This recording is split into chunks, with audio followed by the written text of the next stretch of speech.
Ladies and gentlemen, once again, please welcome Patrick O'Neill.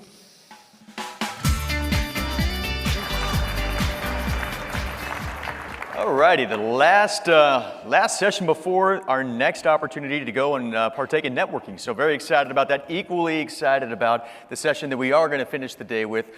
In-space production applications is obviously a very important component of ISS National Lab as well as NASA research on the space station. So again, excited to hear some individuals that are very instrumental in in-space production on the space station right now and how that is going to influence what happens on the space station for the foreseeable future.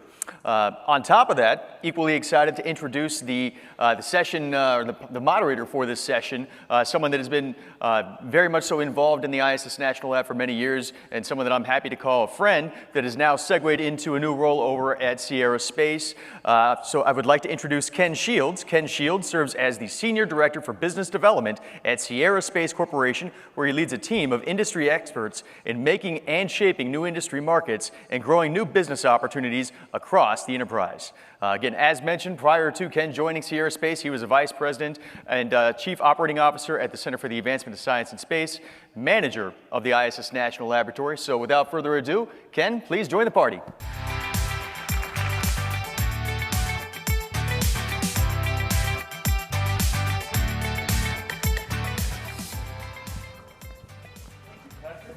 Much appreciated. Welcome, everybody. As Patrick said, this is the in-space production applications panel. I also like to call this your portal to the happy hour reception panel, also known as the last panel of the day panel. So welcome. We're going to have a fun conversation. As Patrick described, in-space production, in-space manufacturing is a very, very important effort that we're working on today on the ISS. Certainly is going to be a crucial part of our business models in the future on commercial platforms. And so I think everyone here is well aware the last decade of utilization, as we called it with the ISS, was fantastic, right? It saw the completion of an amazing orbital laboratory, an incredible technology test bed in low Earth orbit, thousands and thousands of experiments, nearly 300 people have flown on the ISS. So just an awesome time. We're now in the midst of the decade of results, the theme of today's conference, the decade of results. The decade of results, as we see it, is going to bring about even more advancements in these technologies, perhaps more in situ analytics. I think we're going to start seeing the advent of more robotics, more machine learning, more AI. It's a fantastic time to be on the ISS. Perhaps even more exciting is what it's driving towards. And from my perspective, in my opinion, the decade of results is driving us towards the next great industrial revolution in space. And at the company where I work, Sierra Space, we call this great space industrial revolution the orbital age. We believe that the orbital age is going to be an era, a transformative era, where we begin to transition from primarily government-funded, government-subsidized platforms to commercial platforms, more commercial facilities, at scale, new capacities that we've never seen before. Space factories, hence the topic of today's panel. Space factories that will be producing new products, new materials, new medicines, you think of it. Open up your minds, be creative. That will benefit life on Earth and also life in space. So the orbital age is going to be a transformative time, as I said once again. U.S. leadership is very important. We need to talk about that a little bit today. Today, we've got some experts on our panel. We're going to learn a lot about what they're doing in this area. What are the opportunities? What are the barriers? And what are perhaps some things we should be thinking about as we transition, as I said, from these government platforms to the commercial platforms. So with that, I'm going to introduce our panelists today. Starting at the far, your right, is John Vellinger. John is the Executive Vice President of In-Space Manufacturing Operations at Redwire. Before that, John was the CEO and co-founder of TechShot, which I think he actually co-founded TechShot when he was in 8th grade. Those of you that know John know that John flew experiments on the space shuttle. That's how he started his career path. John's got a lot to share with us today about in-space production. Next, we have Dr. Alain Berinstain. Dr. Alain is the Chief Strategy Officer at Space Tango.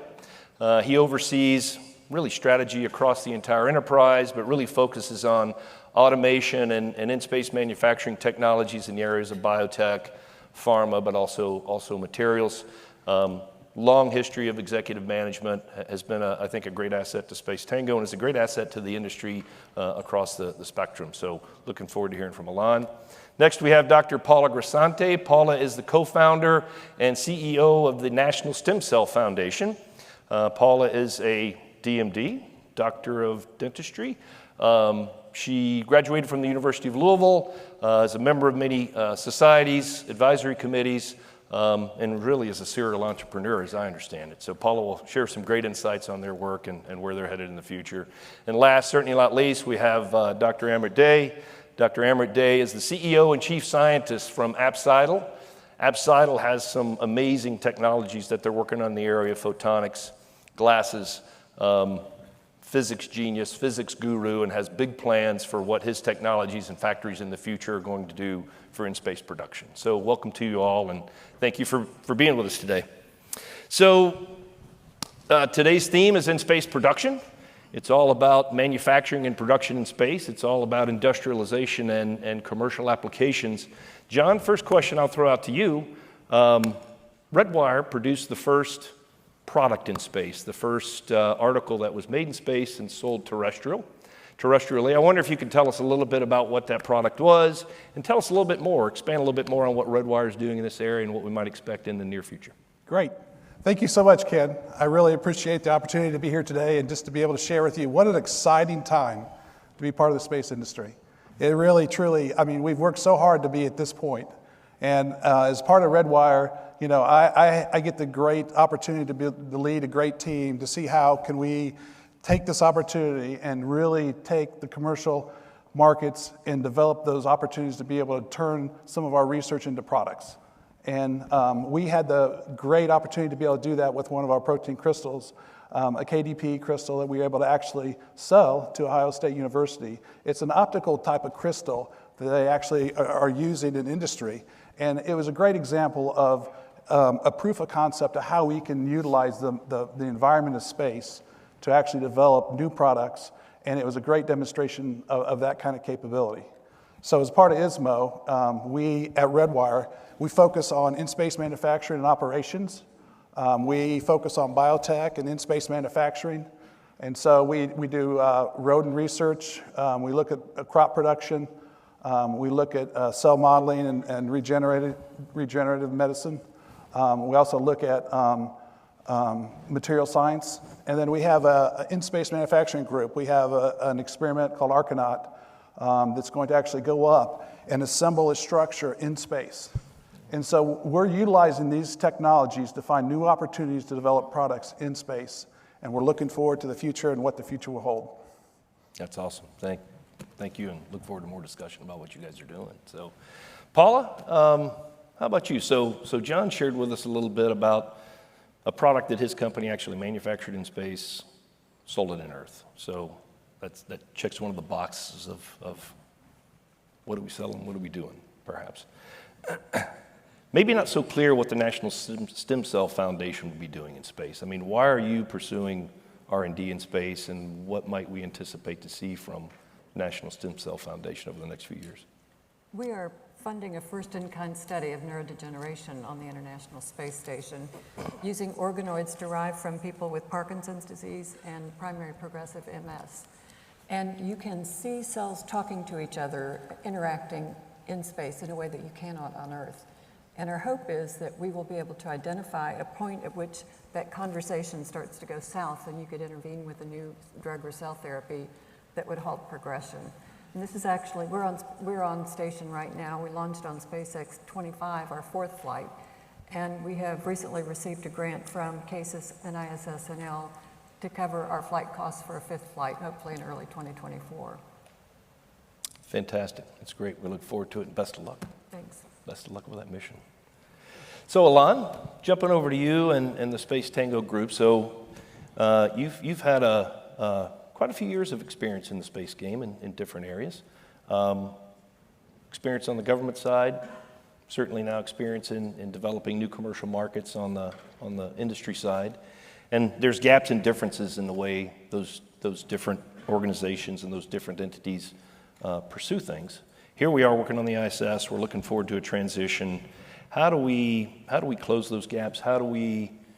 What should those different types of researchers and organizations be thinking about moving forward? And can you share with us a little bit about what Space Tango is doing today, perhaps on the ISS, in the next couple of years? Sure. Thanks, Ken. I'm also very happy to be here. This is going to be a lot of fun. The cocktails you gave us backstage are starting to kick in, and so this is going to be great. So we at Space Tango, based in Lexington, Kentucky, a very surprisingly, really amazing city. Got to visit, come see us. We are based there with our world-class team, and the way that we look at in-space manufacturing and starting to address some of these gaps is to partner with world-class researchers and leaders in their fields with our world-class team to create world-class products in the long term. So we're working with Dr. Grisanti here, with Dr. Mullaney, and there's others of you in the audience here to allow you to do what you need to do in space. But you do what you do best, we do what we do best, and we create these kinds of symbiotic relationships where we can't work without each other. And that creates solutions that are new, that are different, and take advantage of the microgravity environment. Now, how do we go from where we've been in the past with traditional government-funded R&D to manufacturing in space is identifying more of those world-class people. There are a lot of ways to do that. How do you link that to manufacturing in space, to industrial benefits? Our approach is to very much look at addressing large existing terrestrial markets. It's not hard to find lists of big numbers. And then if you have the right kind of team, the right kind of expertise, you can then analyze their processes, their manufacturing processes, and see if gravity has a role. And one of my dreams is to have enough time or a large enough team to be able to go knock on people's doors who know nothing about space, but ask them questions like, why do you have to mix this stuff in this step? Or why do you have to wait for it to float or to sink? And did you know that there are ways to affect that process?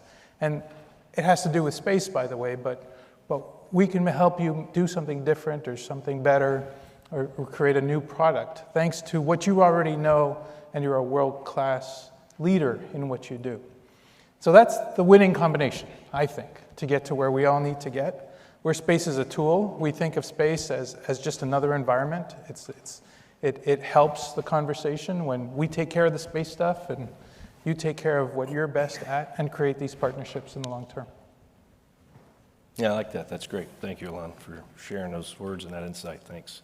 So, Dr. Day, so we've heard from, I might say, 3 serial life science experts in some regards, but I'm a big fan of the materials side of it, okay, right? And so I know that your team at Epsidal, you're really forging ahead with some amazing cutting-edge technology that could really advance some materials. Material markets are potentially huge markets. Right. They have vast application leverage, and they really affect our everyday lives in so many ways. So maybe can you share a little bit about what Epsidal is doing, factory technology, and what we might see from in-space production? Thank you, Ken, and thank you very much for that introduction.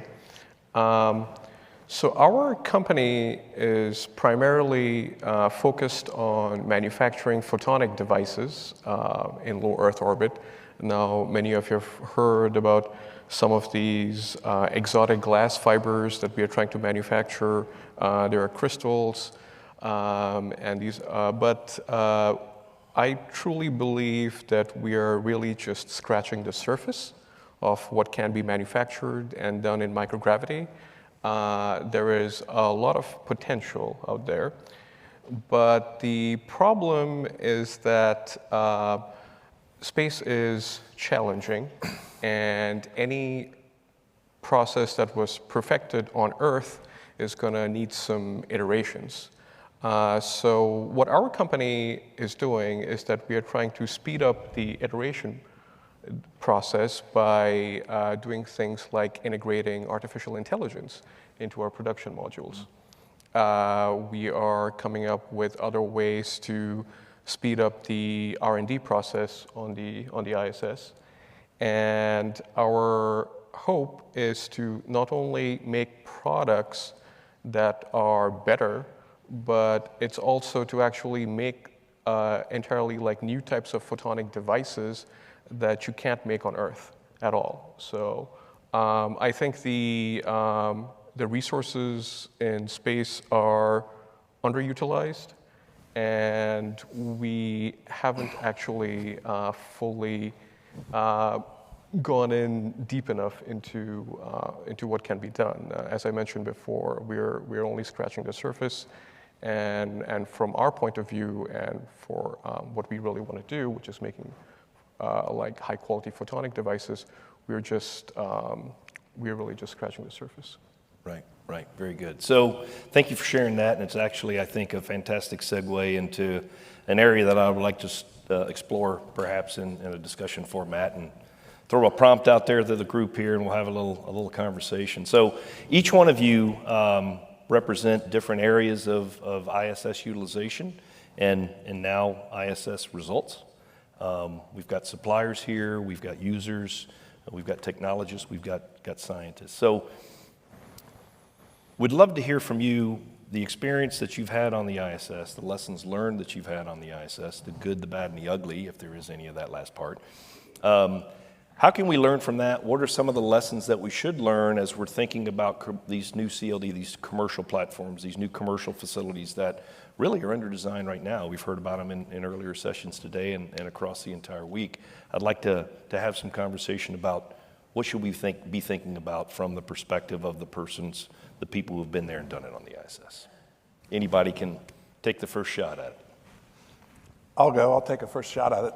I think one of the things we've learned that's been so important is we got to be able to provide a repetitive process. And we got to be able to iterate on orbit and provide data to that commercial user. Provide that data quickly so that we can iterate and then repeat. One of the lessons learned is, you take your results and you go to your investigator, you go to your commercial company, you say, all right, we'll see you in 2 years. We'll come back and do the next experiment, the next flight. And that's very disappointing. And that really, they say, well, we're going to be on to something different, something new and different. And so we've got to be able to repeat the process in a timely fashion, provide data, be able to iterate on orbit, and be able to give them that material so that they can make real-time decisions and impact how they want to design their product, just like they do in their laboratory here on the ground. And so, you mentioned repeatability and iteration.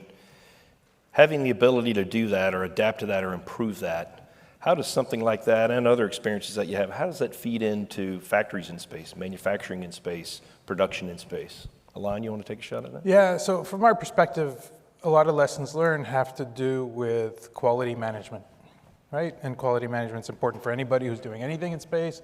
But as we look forward to manufacturing biologics that eventually will go into humans, the FDA process is very important, and that involves obviously a rigorous quality management process. So flying often and failing sometimes, and learning from that is important. But quality management is also about people. And we've got great quality people. And one of the things that we've been able to do over the last couple of years is culturally expose our employees to expertise in a field that they don't necessarily have access to or weren't necessarily trained in. We do a lot of biological work. Engineers touch a lot of the hardware that the biology grows in. They have to do that in a sterile way. Engineers are not necessarily trained in sterility methods. Our scientists are now building flight hardware, screwing things together and taking tops off and put it back together. It's that kind of cross-cultural training, if I dare use that word, is key to has been key to our success. And that's demonstrated by, we iterate, we learn, we change, we fix. But in one of our recent flights, we had a successful flight. It landed.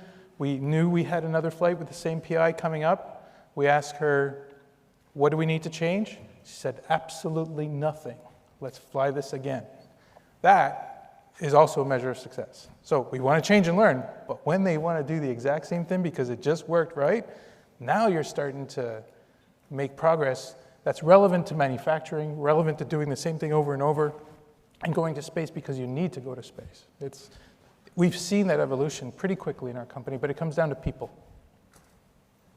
Very good, very good. Paula, thoughts? For us, it happens to be just a wonderful time to do biology in space because we're finding out things we didn't know before, and discovery doesn't happen without new information. So proteins fold differently in space, cartilage grows faster in space, and our ability to watch cells interact in 3D in a way that we cannot on Earth will lead to discoveries we don't even know about yet. We're very excited about being on station. Fantastic.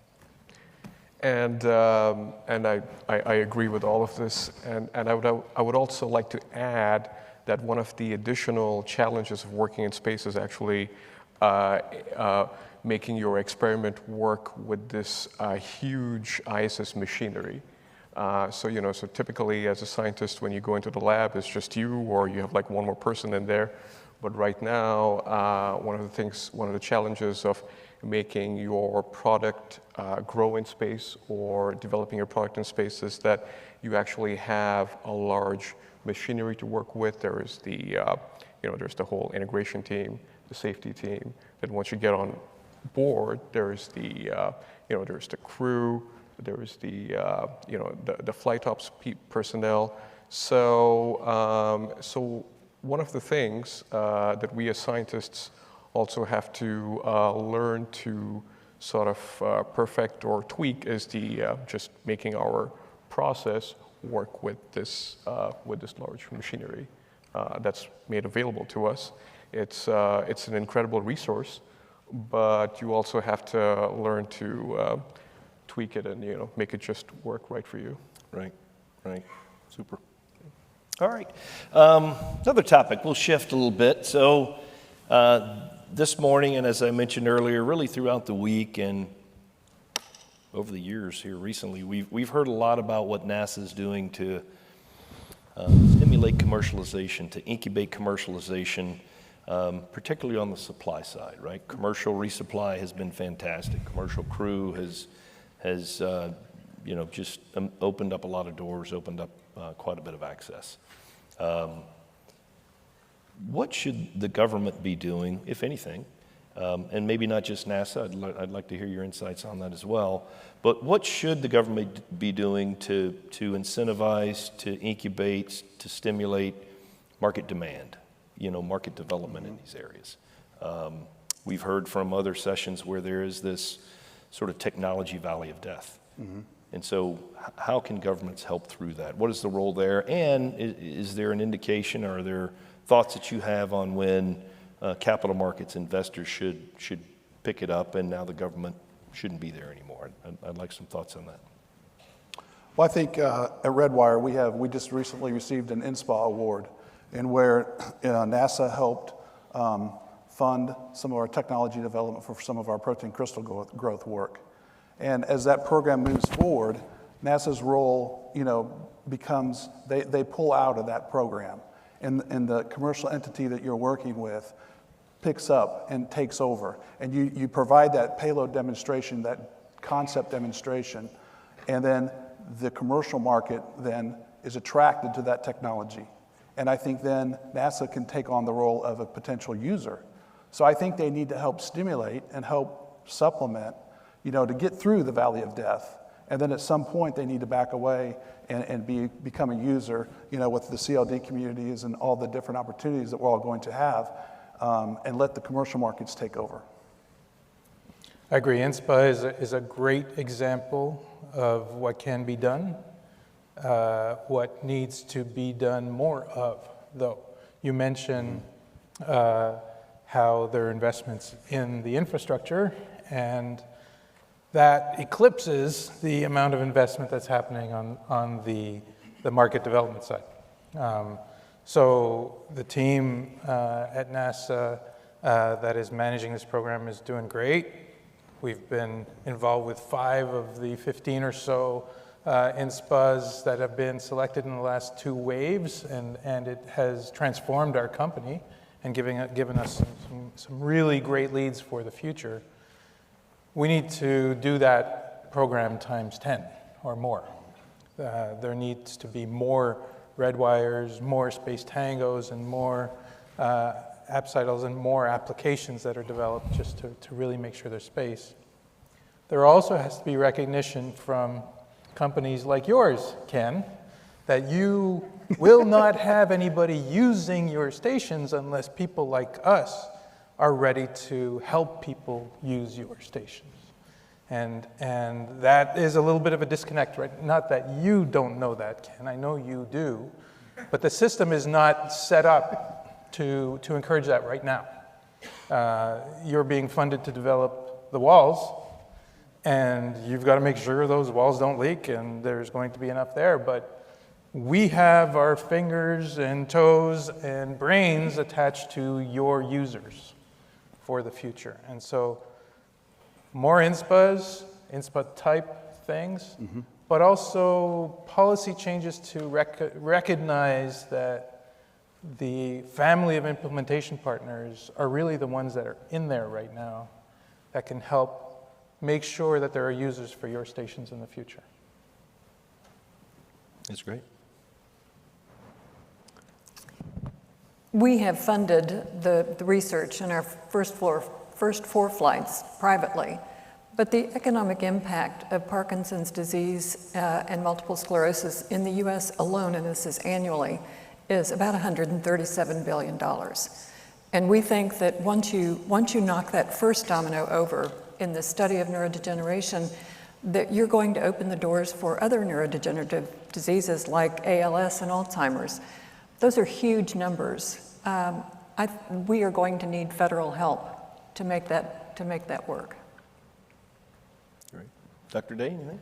And I would say for certain types of products that we're trying to develop, for example, like things like, like these exotic glass optical fibers that Redwire is trying to make, and we're trying to make, and a number of other companies are trying to make, we would need some form of government support when it comes to commercialization, in terms of we would like the government to be our first customer, for example, because sometimes some of these technologies that we're trying to develop would involve infrastructure changes, and even if we make excellent products, sometimes certain commercial entities might not be open to making these infrastructure changes immediately.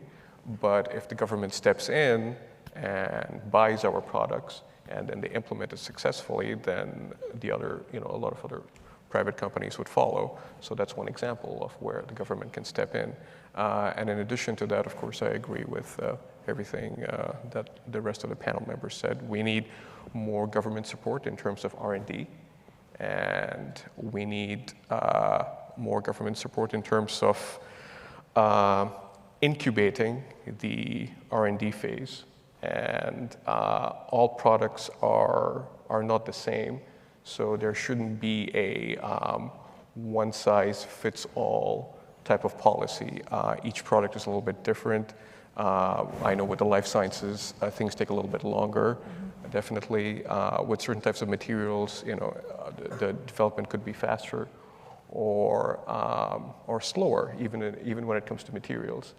And in addition to that, I would say that the government should encourage competition.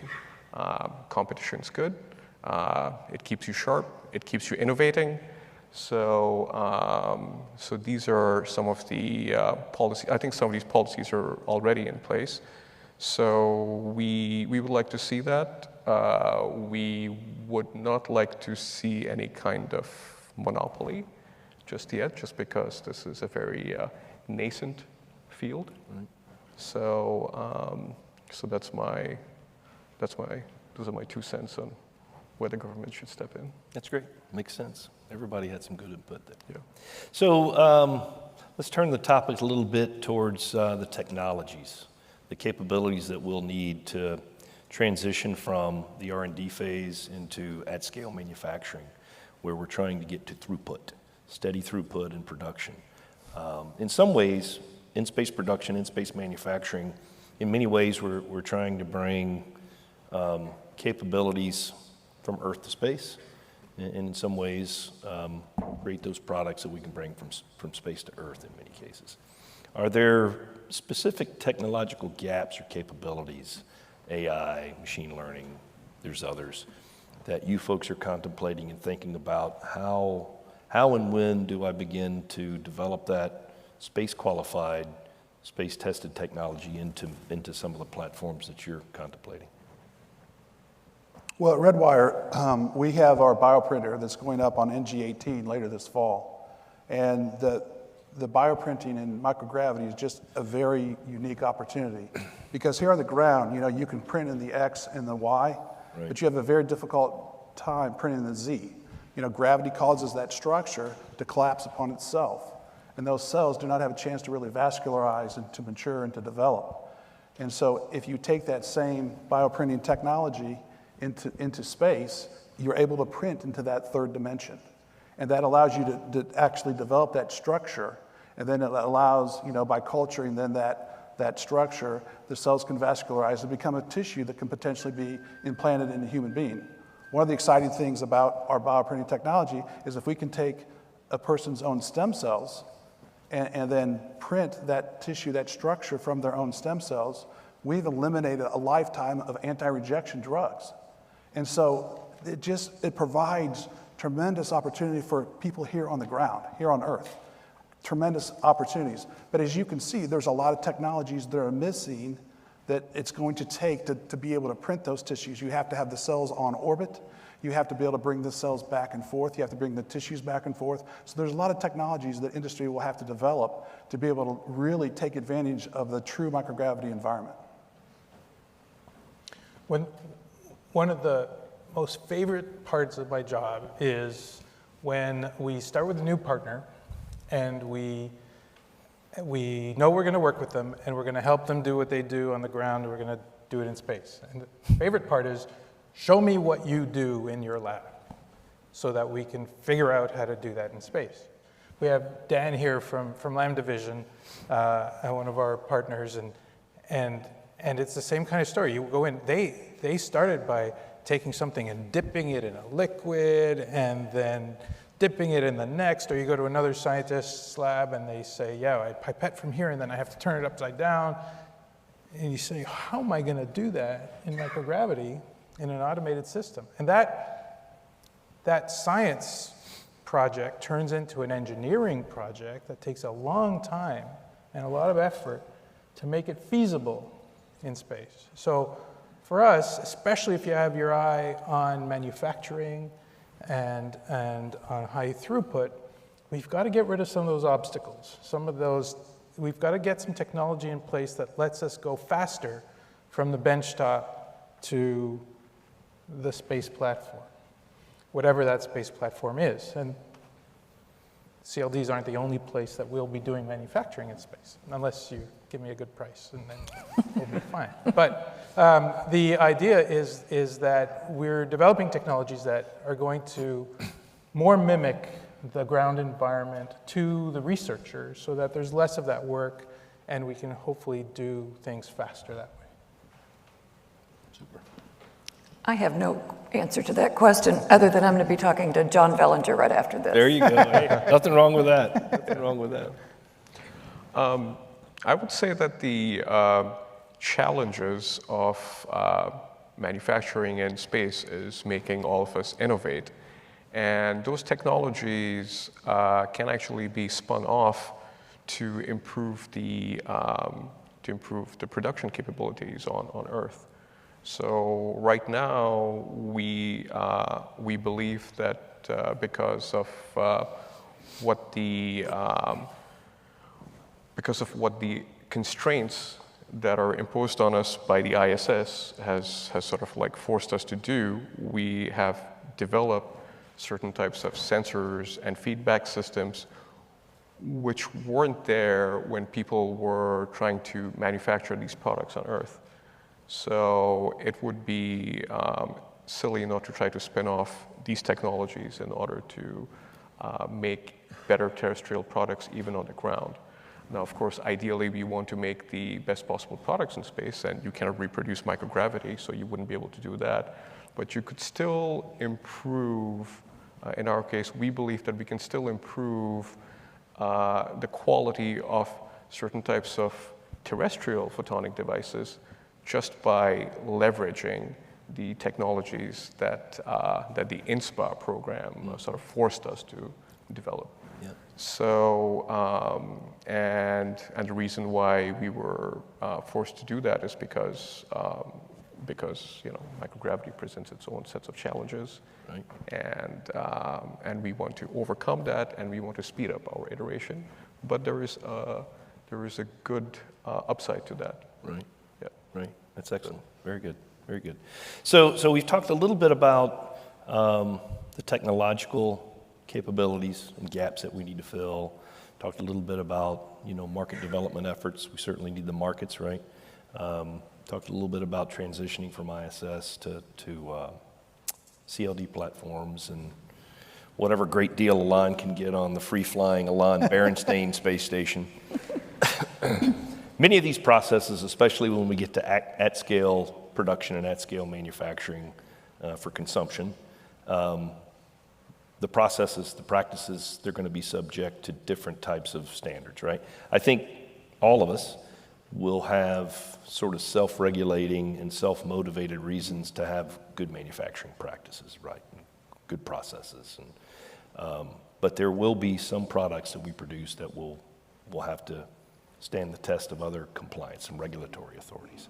So my question to the group here is, when should we start thinking about that? And how should we start thinking about it? Is it too early? At what stage do we start contemplating? And should we start thinking about it in the near term on the ISS with both NASA-sponsored ISS projects, facilities, certainly ISS National Lab, especially over on the commercial facility, are the things that we can do now in the near term to start laying the foundation for transitioning over to. Can we start at this end? Because we're stealing all the answers and these guys are. We'll start down here, sure. Well, Paula, Yeah. you're in stem cell research, right? So Well, are there applications there for you? I am not quite sure how to answer that question in this context, so I'm going to turn it to Amrit. Sure, thanks. So I would say for us, for example, say we start making fiber lasers for like medical devices, then we would have to get some FDA approval. If we want to make, say, optical fibers for communications, then then you have to deal with the FCC, or actually even with the Department of Transportation, the International Electrotechnical Commission, IEC. If you want to make other types of fibers for devices and communications, then you have to deal with ANSI standards, NIST. So it depends. It's very application specific, and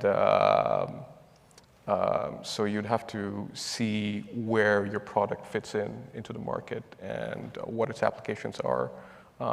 With certain types of regulatory agencies, it's a little bit faster to get through, and some of the others might take a little bit longer. But that's the name of the game. Alain, how are you guys thinking about it? We're already doing it. It's not too early. It has to be done because it needs to be built into your company culture. We talked about quality management systems before, and so we're already doing things that you don't have to do, but you better get used to that rigor and that level of documentation that is sized right. I'm not talking about going crazy with this stuff, but for if we're in the biologics and we're going to be working on producing products for humans, we're going to have to meet these regulatory needs. And so just simple things like actually knowing what the temperature of the room you're in is and recording that. Actually knowing where things have been and where they're going and recording that.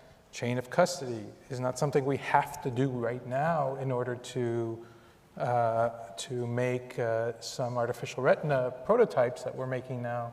But we better get used to thinking that way and demonstrating to FDA that what we're proposing to do in space is not that different from what we're doing on the ground. So we're already doing it. It needs to be done as soon as possible. Super. John?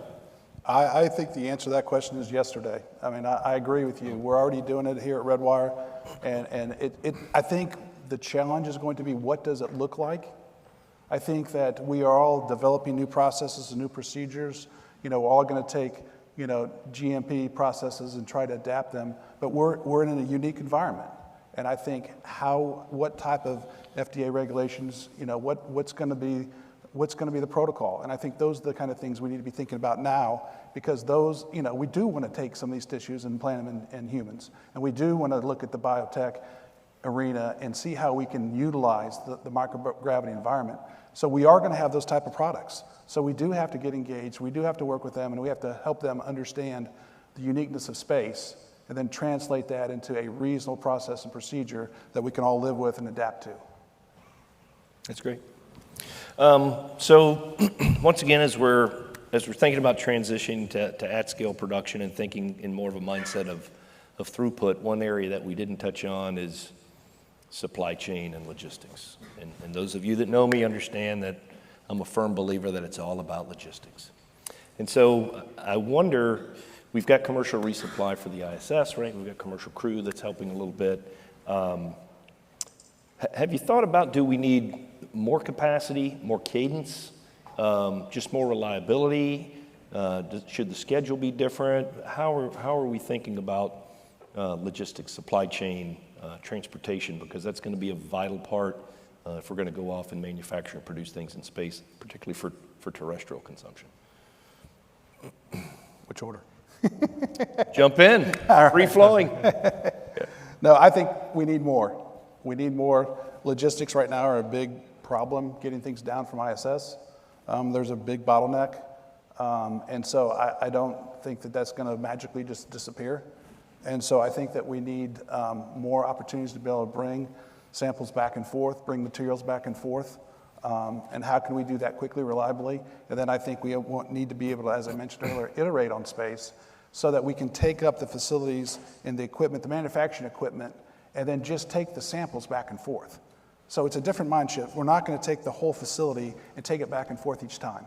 Let's take the manufacturing facilities, the biotech equipment and devices, leave those up on orbit, and bring our modules back and forth, and actually use that way to transition and process those materials so that we can lighten the load for the logistics. But bottom line is, throughput will be critical and important, and we need more of it. John, what is the bottleneck? Well, I think right now, there's a lot of samples that need refrigeration and things like that, and there's just not enough volume to be able to bring a lot of things back that we need. And so that's what I'm hearing. I'm sure there's other bottlenecks as well, but it's just sheer throughput that seems to be really slowing things up. And maybe some of it is also because it's a government-owned laboratory, the rules around access are different from what a commercial laboratory are going to be.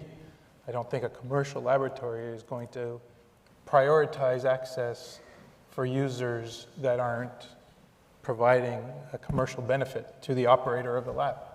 And so the criteria are going to be different, for better or for worse. And that's a lot of the thinking that has to happen. But I think for part of the logistics chain that's important for the future is that large human-tended platforms are not the only way to do manufacturing in space. And so a variety of types of platforms, human-tended or not, different levels of automation, whatever fits right to close the business case for that specific manufacturing application is going to be the one to use. And so and that'll help alleviate some of the logistics. I don't think logistics is the most important thing. I think it's people. I think it's having the chain of people and the properly trained people And I know that everybody is having that issue today, and I think that's probably the most difficult challenge we're going to be facing over the next little while. Yeah, I would say that that's the most critical component, because space stations are really expensive, but you could think of it as a one-time cost. So it's really expensive to build one, but after it's built, then you just have to keep it up there and maintain the crew and resupply it with fuel. But the real bottleneck, as John mentioned, for on-orbit manufacturing is the cost of transportation. So if we have more service providers for up mass, down mass, and if the prices come down, then essentially there's no difference between manufacturing something in space and the United States sort of offshoring its manufacturing processes to other countries, right? So for example, right now, all of the semiconductor chips are manufactured in Taiwan, and they're imported here, and so are like multiple other products. But the reason why a lot of big corporations opt for that model is because the shipping costs are so cheap. So, so similarly, we just need to bring down the cost of spaceships. And if that cost comes down, then I think this would be a lot more, this is definitely viable. So, yeah. Yeah, that's great. So clearly logistics is the most important thing. That's what I heard, Alain. Is that what you heard? That's what I heard. So it seems like we could really use something like a space plane, right, that comes in, soft landing anywhere in the world and gets you your stuff right away. Maybe we can get to that next year. Keep your eyes open. Yeah, when is that happening, Ken? And it's coming right up. Hey, this is my panel. Back off. Smart guy over here. So Paula, question out to you. So as a experienced researcher on the ISS and thinking about what the future might be in your particular area of research and what you want to see done with the National Center for Stem Cell Foundation, what are some things that the commercial platform providers could perhaps improve upon? How can we help? How can we as a CLD platform provider help move the ball for you in your research? We are early in this process. We've had 4 flights, and we've got an incredible research team, a bicoastal research team of scientists who are leading experts in Parkinson's and MS. We've got Professor Emeritus at Scripps Research, Jean Loring on the West Coast, and at the New York Stem Cell Foundation, Valentina Fossati, Scott Noggle, and Davide Morata. And I think that we're not experiencing the kinds that we don't have the kinds of problems yet that you're talking about how the commercial platform might be made better for us yet. We will. It's great. It's great. So I'm going to give you each sort of a parting shot here, and I want you to, free your minds, free your imagination, be creative. We like to say some dreams are worth chasing, and it doesn't mean that what you're doing and pursuing is a dream, but it's hard, it's visionary, it's ambitious, and each one of you are doing that. And what's fantastic is each one of you are going to bring about huge improvements to life on Earth. So think for a minute, 10 years from now, John, Alain, Paula, Emmett, we're sitting here 10 years from now. The orbital age is off and running. Industrialization is driving. We've got multiple platforms in space, multiple factories in space. What is each one of your companies doing right now? What are you producing that's improving life on Earth? Let me go. Please. All right. So space commercialization, I think, is a team sport. I think there's a lot of opportunities for a lot of growth, a lot of exciting avenues we can all go down and pursue. At Redwire, we're excited about the future. We feel like we're at an inflection point, and so many things. Everybody's been working so hard in so many different areas to bring us to this point, and we feel like we are in a golden age, hopefully. And I think in 10 years, I'd like to be able to come back on this panel and say, let's talk about all the wonderful things that we're manufacturing up in space now. Let's talk about how we're helping humans here on the ground. And let's talk about all the unique opportunities we have. You know, at Redwire, we're looking at how can we do in-space manufacturing. You know, we have technologies where we're doing metal printing, we're doing ceramics, and things like that. You know, the philosophy's got to be make it, don't take it. You know, you can't take everything up there that you're going to need. So we're using some of our technologies to enable the infrastructure to be built so that some of the biotech and some of the other really tremendous technologies that can be revolutionary have the opportunity to succeed. So at Redwire, we're just, I mean, this is just such a, I think, a great day, and just look forward to coming back and sharing some of these great experiences in 10 years. Super, thanks. Think about where we were 10 years ago, and would we have been having, could you have guessed that we'd be having this conversation today, right? So 10 years from now, who knows, right? But if I could paint a picture of the future, is that this is not a big deal anymore. Just like people were talking about the use of satellites for communication 30, 40 years ago, and people just don't talk about it anymore, but it's part of everybody's lives. So I like the analogy of sending stuff to Taiwan because it just makes sense. We'll send stuff to space because it just makes sense. And it's not going to be that big a deal anymore, that big a specialty anymore. We'll be on to the moon and Mars. We'll be blazing a trail to those things. And 10 years after that, there'll be no big deal. And so that, how amazing is that for all of us here to be somehow part of making crazy things no big deal? And I hope 10 years from now we'll be having a completely different conversation that we will not be able to predict today. And we fund in 4 buckets: neurodegenerative disease, autoimmune disease, rare childhood disorders, and regenerative repair, which is for us orthopedics. I'd like to think that in 10 years, to Alain's point, this is standard. You're doing this research in space, making discoveries that you bring back to Earth, but I'd like to, you know, our study now, our study in neurodegeneration now hits 3 of those buckets. But in orthopedics, I think there's a great opportunity for us to create clinical trials on Earth based on science that's discovered in space. And in 10 years, I'd like to be, you know, looking at several different projects we have on the International Space Station, and that it is standard. Super. Emmerich? Ken, I envision a thriving low Earth orbit economy where not just our company, but a lot of the other companies here are doing great, and we are all very happy and glad that we stuck through some difficult phases.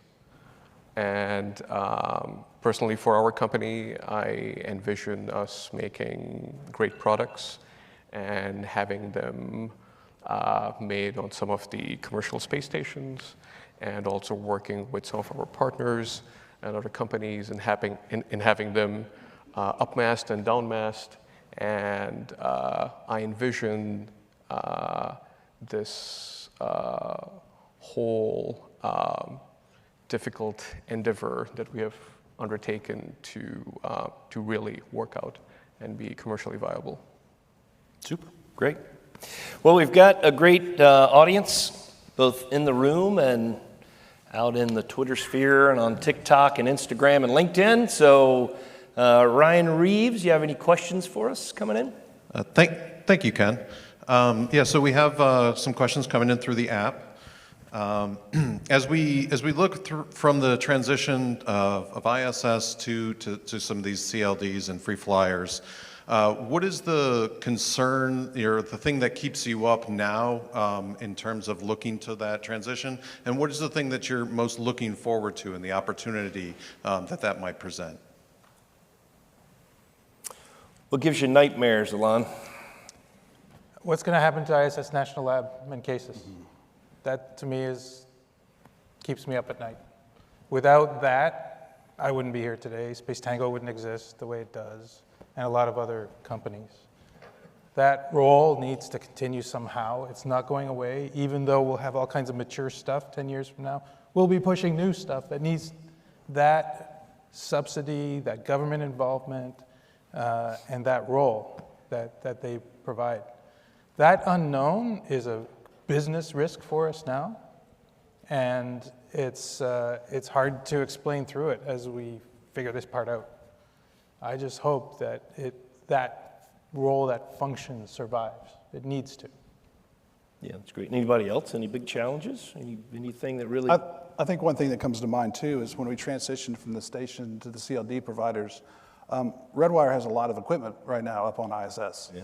How do we transition that equipment?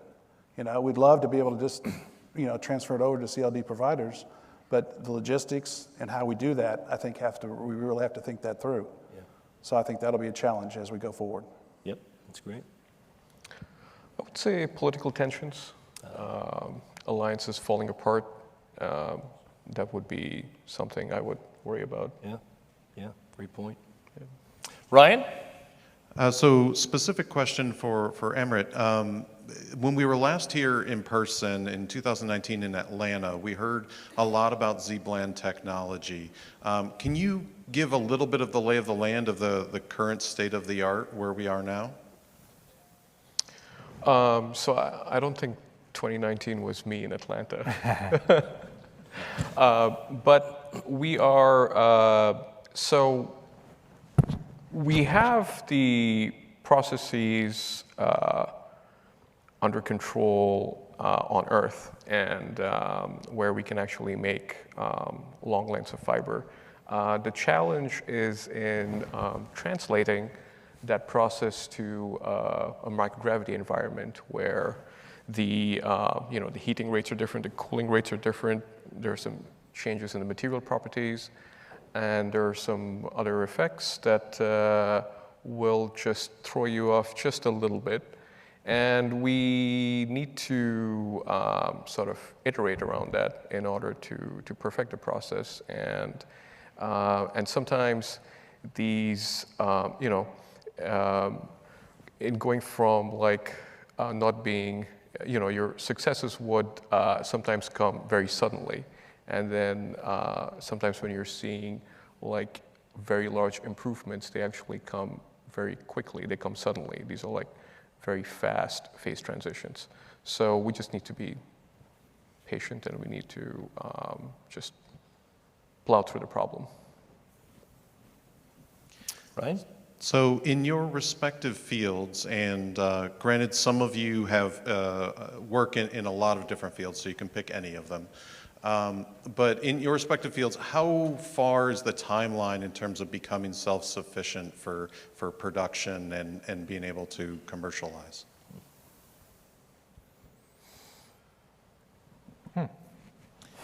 What time is it, April? Time check? Yeah. Oh, I'm thinking through our portfolio of potential applications, and some of them have longer timelines. Anything that requires FDA approval will delay the eventual revenue that comes from those sales. And that's fine. That exists on the ground, and that's a normal thing that people go through terrestrially. The kind of nice solutions are those where there is that goal, but that there may be a market using the same technology or the same types of products that are not going into humans, and so that could allow earlier revenues for those things. And that could be, we're looking at things that could be 1 or 2 years away, as opposed to, well, you've got stuff that is already done. So it depends, but it could be really soon, but some things are just built in and you just got to stick with it. Yeah, I would say it's very product and market dependent, right? Yeah. And I think we and other companies out there, I think that we believe there are some compelling topics that we want to go and dive deep into and exploit. But I also believe that as these commercial platforms come on, technologies advance, capacities grow, and we start engaging more on a global scale in a B2B way, I personally believe we're going to find many other topics and ideas to go after that we don't know about today. And those timelines will be different than the ones that we are planning for in our respective business models today. So what's next, Ray? A question that a few of you might be able to talk about. What is the state of the art on the ISS now for bioreactors, and where do you kind of see that going? I'll take that one. That's not an Amrit question? No, it's Paula. Go ahead. Sure. Go ahead, Jim. I think that there's a lot of opportunities. Everybody has a lot of different platforms. There's several bioreactors. I know as part of our bioprinting, Redwire has actually a bioreactor, a type of bioreactor that we actually have to print in because we have to vascularize the cell tissue. And so I think there is bioreactors up there, and they're all in different stages. We have some that we can actually put on the centrifuge. So I think there's opportunities for people to use bioreactors in many different ways. There's a lot of companies that have excellent technologies.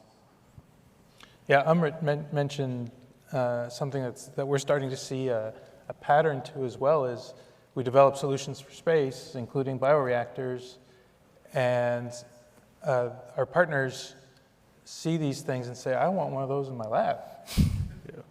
Because usually I take my bag of cultured cells, I take them out of the incubator, I stick them under the microscope, and they might get contaminated along the way, and I have to control all this stuff. I mean, I can do all that in a box and automate it in advance, and it does it better than I can do it on the ground, more reproducibly. So we have some of these bioreactors on orbit now, and actually, as we speak, taking some really nice fluorescence images. And come by our booth, and we'll show you what it looks like. And but it's really interesting how some of those are going to be used on the ground, I think, in the future. Do we have time for one or two more? Maybe one more. So do you envision non-traditional downmassing opportunities that aren't in the form of traditional spacecraft? Like space planes? Like space planes. Question back to the question. His, not mine. Yeah.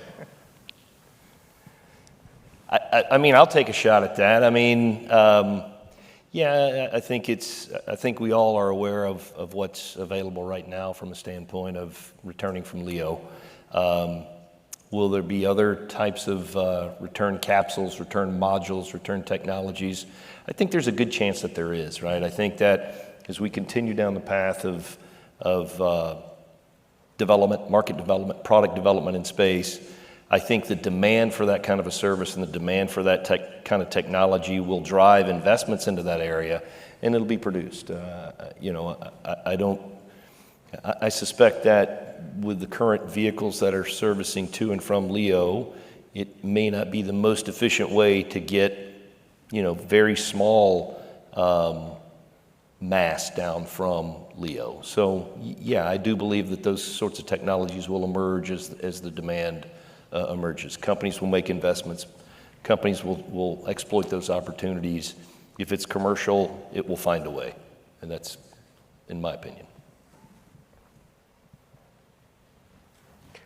And I would say INSPA research could lead to really great ceramics and heat shields, which would improve or do a lot for space planes. It's awesome. At a lower cost? At a lower cost. I keep hearing that from that guy over there. And when you land in a space plane, you can recover your biologics within minutes after landing, which is also very, very important. It's fantastic. All right. We've got about 3 minutes, so the portal doors to the happy hour reception are beginning to creep open. The last panel of the day panel is winding down, so with that, I'd just like to express my appreciation to the planning committee of ISSRD for putting together such a great conference. Thank you for giving us the opportunity, myself and our panelists, to share our insights and how we're thinking about in-space production, how important it is, where we're driving, what this orbital age is going to mean for us as a nation and as a commerce these next 10, 15, 20 years. Once again, we believe that space is going to be the frontier for this next great industrial revolution. and we're gonna view it as the orbital age. So I'd like to lastly thank all my panelists. If we could give them a hand, thank you. I think you did a great job.